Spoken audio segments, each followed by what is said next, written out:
ముఖ్యంగా నేను ఒక 3 విషయాల గురించి చెప్దాం అనుకుంటున్నాను. ఆల్రెడీ పొద్దున చాలామంది వక్తలు మాట్లాడారు, చాలా ఎక్సలెంట్గా ఈ అంశం గురించి డిస్కస్ చేయడం జరిగింది. ఎలా చేయొచ్చు ఏంటన్నది చాలా డీటెయిల్గా చెప్పడం జరిగింది. సో నేను అవి మళ్ళీ రిపీట్ చేయదలుచుకోలేదు.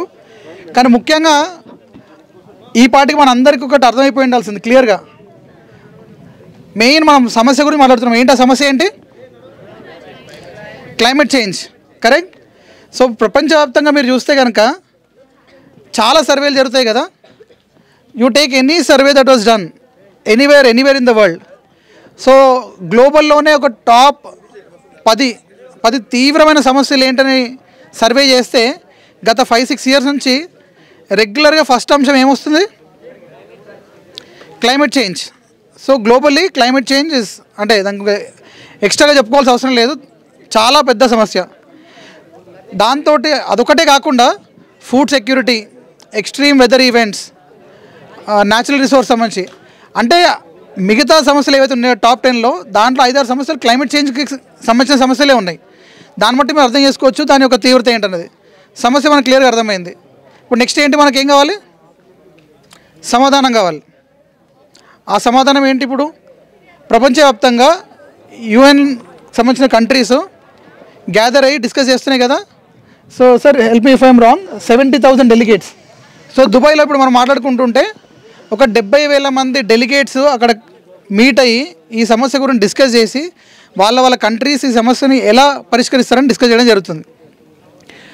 ఓకే, అలానే మనం కూడా ఇక్కడ conference of people, that is conference of parties, here it is conference of people.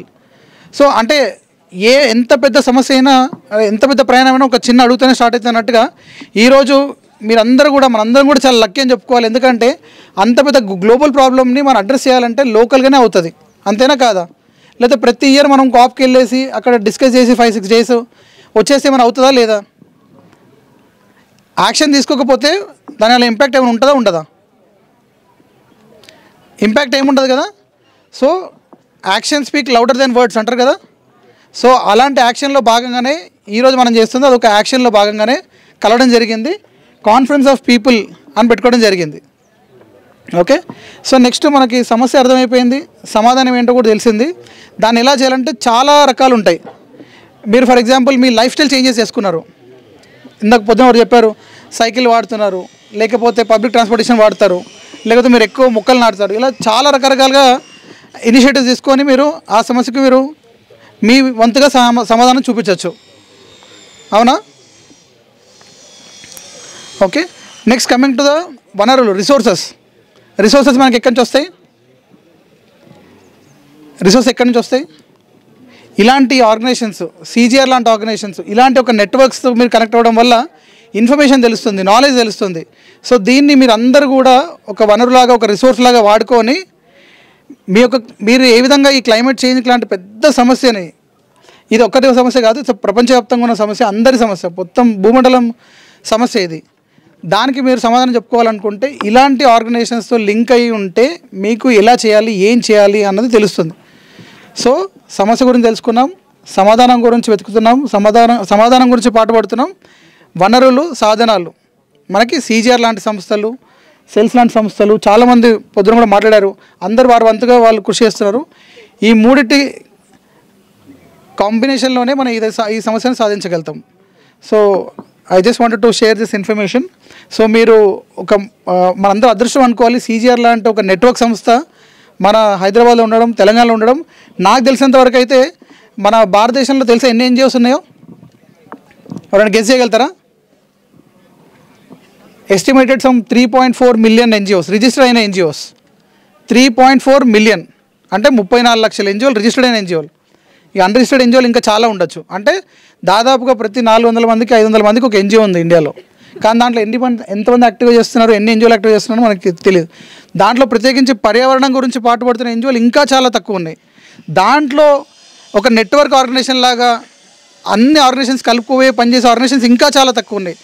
అటువంటి చాలా అరుదైన NGOల్లో ఈ CGR కూడా ఒక NGO, network NGO.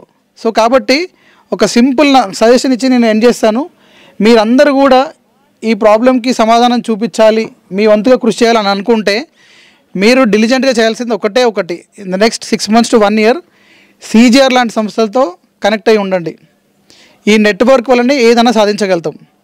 Like minded people ఉంటేనే సాధించగలుగుతాం. పొద్దున వక్తలు కూడా చాలామంది చెప్పడం జరిగింది, ఏదైనా చెడ్డ పని చేద్దాం అనుకున్న వాళ్ళకి చాలా మంచి గ్రూప్స్ ఉంటాయి, చాలా యాక్టివ్గా ఉంటారు, చాలా చేస్తారు.